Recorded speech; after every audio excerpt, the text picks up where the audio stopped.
Yan ang aking resulta sa aking gupit, okay? Dito tayo kay Talia sa kanyang Forever Young. Ang kanyang pwesto ay banda sa Harleston. Yan si Miss Talia. Siya ang magugupit. Naku, napakabilis niyang magupit. Ang dami-dami niyang customer. Siya lang mag-isa. Kayang-kaya niya pamriban, kulay. Grabe, wala siyang assistant. Kung gusto niyong pumunta sa High Road ng Harleston, katapat lang siya ng Sam's. Ito na at inumpisahan na niya magupit. Binigyan ko siya ng picture ko anong gusto kong gupit at talagang makukuha niya. Sulit talaga ang bayad mo at hindi ka magsisisi, kaya ang daming customer talaga ni Talia. Well recommended talaga siya pag Pilipino. Ay grabe, ang ganda talaga ng gupit niya. Hindi mo pagsisihan papunta doon. Malayo nga lang din siya sa amin mga an hour yata. 2 bus siya papunta sa kanila. Pero sulit naman. Kaya kung may bala kayong pupunta dito, well recommended talaga sa lahat ng mga Pilipino sa nakakaalam lang, no? At ito talaga ang nag-iisa niyang pwesto banda sa may Harleston. Kaya go na kayo.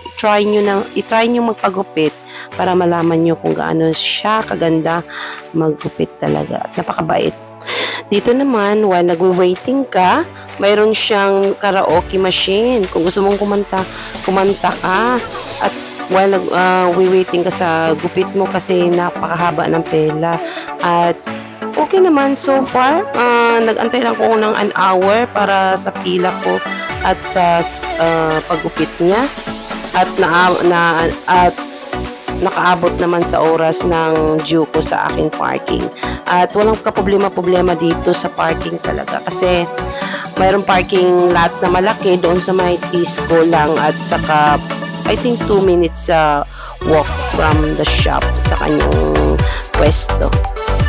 At kung may sasakyan ka, madali lang at magbayad ka lang ng I think I pay 450 quid for the park for 2 hours. Yan na. Dina-dry na yan yung buhok ko.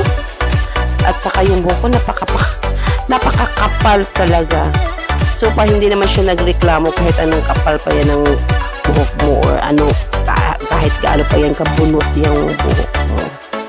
Pinansya niya para makita niya kung anong resulta. Pero mo lang sa pagplansya pa lang, hindi basta-basta, it will take times. At nag-spend talaga siya sa akin ng more than 30 minutes lang ginawa niya yung buhok ko.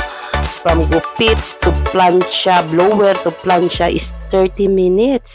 Kasi inurasan ko kasi yan siya while I'm doing my video.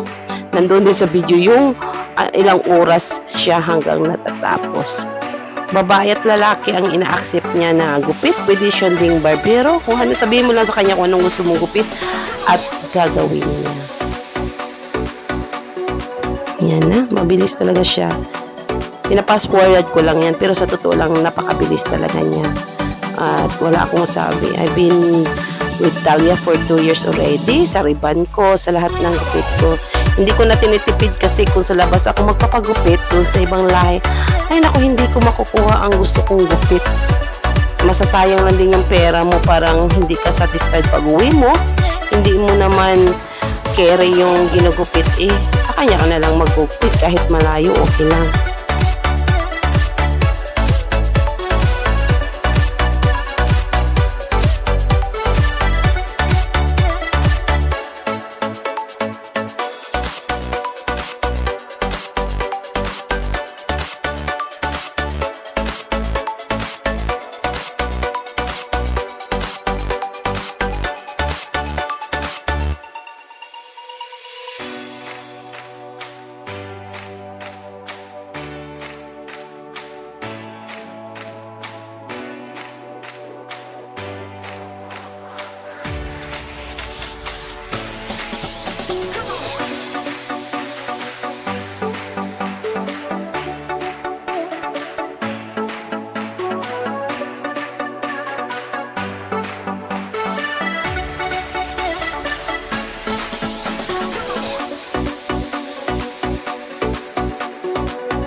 dito malapit na matatapos. Tinitrim-trim lang niya ng kaunti para makuha ko yung gusto kong gupit. Yan na, tapos na.